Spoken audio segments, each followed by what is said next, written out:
He's always there for his teammates. Popovich would go on to say, he does everything we ask. He's always there. All of that is all of the things that Pop can't stand about this Kawhi Leonard situation. And this is how Pop sends the message. This is how Pop says what he thinks, because as we know, Pop doesn't do well filtering what he really thinks. When he says you'll have to ask Kawhi and his group,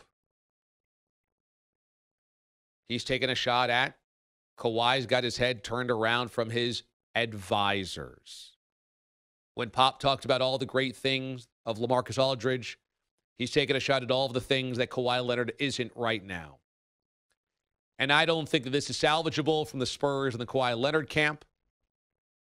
I think in the offseason, they're going to trade Kawhi, and Kawhi has played his final game for the Spurs. And it's really unfortunate because this is the reality. The Spurs have built the single most consistent and professional and championship-driven organization in the NBA over the last 20 years. This dates back now 20 years. And Kawhi is the one guy that can't get along. You know what? I'm sorry, but the evidence is, Kawhi, you're in the wrong here. It doesn't mean that he doesn't have reason to believe that maybe they pushed him back too early. Maybe he has every reason to believe that. But if you've got 20 years of players going to bat for Pop, for Buford, for the organization, for the professionalism, for the championships, for the culture, all of that, and you've got one guy at an island that goes against all of it, guess what?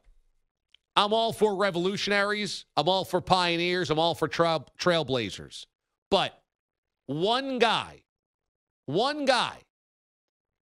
has basically alienated himself to be out on an island in 20 years of the most steady professional organization in the NBA. I'm sorry. I'm siding with 20 years of evidence versus one guy.